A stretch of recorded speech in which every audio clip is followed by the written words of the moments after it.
तुम्ही मला सांगितलंय काय चाळा लागला तर इकडे चाललंय आपल्याला डाळ चाळणं मला अवतार बघा भावंड बहिणी पहिलं अवतार कसा येड्यागत अवतार चालाय आहे का ते असे काम करायचे असं ना असं अवतार होतं एकदम म्हणजे येड्यावानी अवतार झालाय आणि हा बघा एवढी चुरी निघली बघा बघा डाळ भावंड बहिणी बघा मस्तपैकी डाळ पडली ते घरी भाडीला डाळ आहे बरं का आपण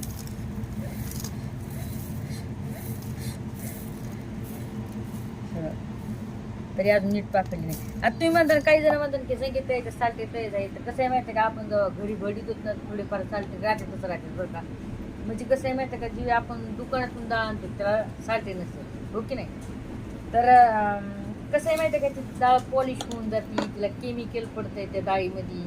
भरपूर तिचे प्रोसेस राहतात तर आपलं कसं आहे माहिती का आपल्या घरची डाळ असती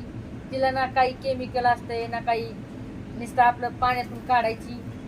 जशी समजा आडी पडूस तर भिजू घालायची तिला वाळू घालायचे आणि दळायची ही खरी डाळ चवदार लागते खायला तुम्हाला एक गोष्ट सांगते ना याच्यात केमिकल ना काही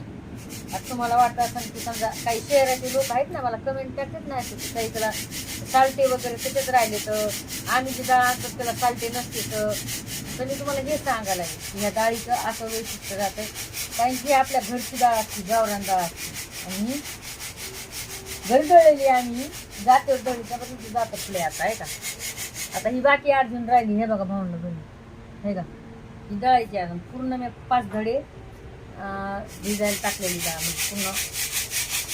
अजून करायची किंवा सांगितलं 5 धडे अजून करायची वर्षभराची डाळ आहे आता याच्यातून थोडीफार बहिणीला जाईन थोडीफार दुसऱ्याला जाईन थोडीफार शेजाऱ्या पाजाऱ्याला ओळखी पाळखीच्या याला थोडी थोडी थोडी थोडी आपलं वनवळा म्हणजे गावाकडचे लोक कसे तुम्ही काय म्हणता वनवळा काय तर ज्यांच्याकडे समजा रान असते ज्यांच्याकडे घरचं समजा असते हे तूर वगैरे मग ते थोडं थोडं थोडं थोडं वनवळा द्यावा लागतो हे असं म्हण म्हणजे हेच आहे पहिल्यापासून हे वनवळा द्यावा लागतो अशा काही गोष्टी तर आता काही काय आताचे लोक जे गावाकडे मी म्हणतो ते पहिले की हा गावाकडचे लोक लय चांगले पण आता आहे ना असं नाही की म्हणजे सगळे तसे पण काही काही एवढे 12 बोड्याचे लोक आहेत ना तुम्हाला काय सांगू लय 12 बोड्याचे लय हरामखोर पहिलं कसं होतं माहिती आहे का ज्याचं रान म्हणजे ज्याच्या रानामध्ये असं निघलं ना काही त्याला थोडं थोडं वनवळा द्यावा लागत होता असं मन म्हणजे वनवळा आपल्या गलीमध्ये सगळ्याला जे आपले शेजारी पाजारी आहेत का त्यांना पसा असं आम्हाला तिळ झालते तुम्हाला एक गोष्ट सांगते म्हणून